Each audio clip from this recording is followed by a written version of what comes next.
കണ്ടൽ കാടുകളിലൂടെ ഒരു യാത്ര. നമ്മളിവിടെ എത്ര അടുത്ത സ്ഥലത്താണ് ഉള്ളതെങ്കിലും ആദ്യമായിട്ടാണ് കണ്ടൽ കാടിലേക്കൊക്കെ ഒന്ന് പോകുന്നത്. ഇതിൻ്റെ ഉള്ളിലേക്കൊക്കെ വരാൻ പറ്റിയിട്ടുണ്ട്.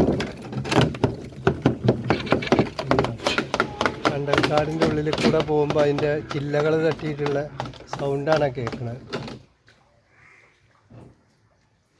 പലതരം കണ്ടൽ കാടുകളുണ്ട് ഇതിൻ്റെ ഉള്ളിൽ.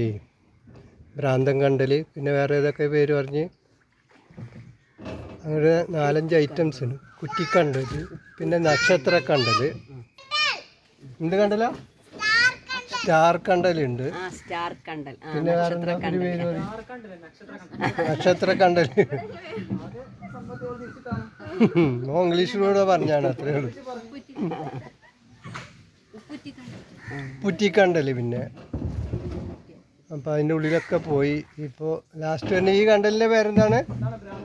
ഇതാണ് ഭ്രാന്തൻ കണ്ടൽ. അപ്പം അങ്ങനെ ഇതിൻ്റെ ഉള്ളിൽ കൂടെ പോയാൽ നമുക്ക് ഭ്രാന്താവുമോ നോക്കാം. അതെ അതെ, ആ ഫ്രണ്ടിൽ കാണുന്നതാണ് ഉപ്പുറ്റിക്കണ്ടൽ. അതിൻ്റെ ഉള്ളിലൂടെ ടേസ്റ്റ് നോക്കിയിട്ട് എന്താവെന്ന് പറഞ്ഞു. ആ ഉപ്പുറ്റിക്കണ്ടലിന് നമ്മൾ ടേസ്റ്റ് ചെയ്ത് കഴിഞ്ഞാൽ ടേസ്റ്റ് വരും.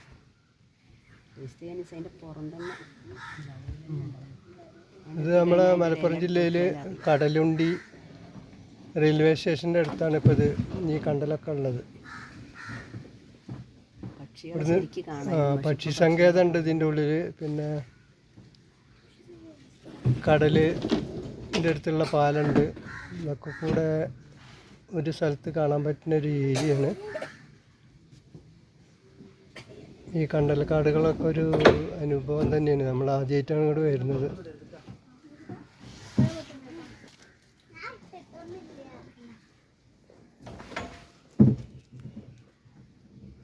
പുറത്തുനിന്ന് നമ്മൾ ട്രെയിനിലിരിക്കുമ്പോഴൊക്കെ അത് കാണുന്നുണ്ട്. പക്ഷേ ഇതിൻ്റെ ഉള്ളിൽ ഇത്ര വിശാലമായ സ്ഥലം ഉണ്ടെന്നോ കാണാനുണ്ടെന്നുള്ളതൊന്നും നമ്മൾ അറിയുന്നില്ല. ഫാമിലിയായിട്ട് വന്നാൽ ഇതുപോലെ എല്ലാവർക്കും ഇവർ തന്നെ ഭക്ഷണമൊക്കെ തരുന്നുണ്ട്. നമ്മൾ ബുക്ക് ചെയ്ത് വരികയാണെന്ന് വെച്ചാൽ ഒന്നും കൂടി സൗകര്യം.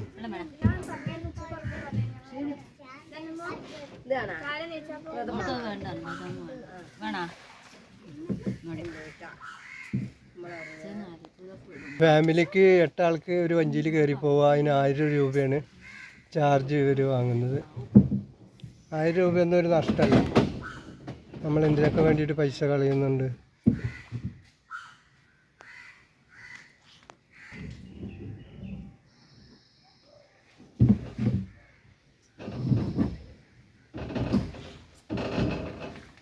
ഇതിൻ്റെ ഉള്ളിൽ കൂടെയാണ് ഈ യാത്ര, കണ്ടൽക്കാടിൻ്റെ ഉള്ളിൽ കൂടെ.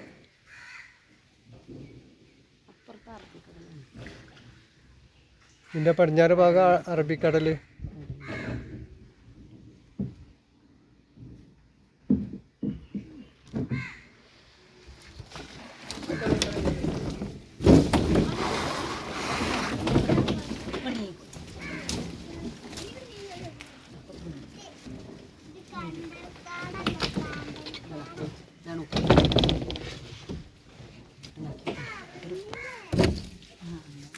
ഇതാണ് ഇത്ര ഉപ്പുറ്റിക്കണ്ടൽ.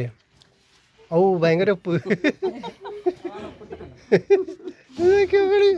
ഭയങ്കര ഉപ്പ്. ഈ ഇത്രയൊക്കെ ഉപ്പ് ഉണ്ടാവോ?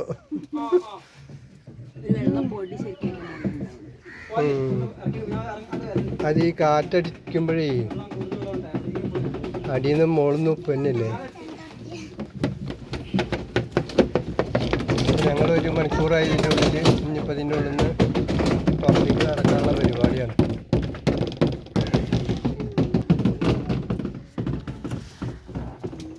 ലൈഫ് ജാക്കറ്റൊക്കെ ഇട്ടിട്ടാണ് എല്ലാവരും ഇരിക്കുന്നത്.